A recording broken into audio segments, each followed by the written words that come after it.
Першы голас, які я пачула на свеце, быў голас маці. Калыханку пад месяцам і на дасвеце спявала мне маці. Гэта першая песня і першае слова зямлі мае весні. Гэта ціхая ласка і міру ахова. Дзякуй, маці, за песню. Запаведныя родныя фарбы і гукі усё застаецца. Дзякуй, маці, за рукі, бяссонныя рукі, за адданае сэрца. Рукі цёплай пяшчоты, турботы і працы, а для ноты лячылі, а ніякай работы ў жыцці не цурацца і мяне навучылі.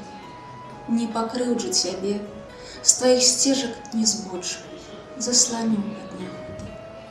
Я хачу, каб свяціліся радасцю вочы і жыла ты заўсёды.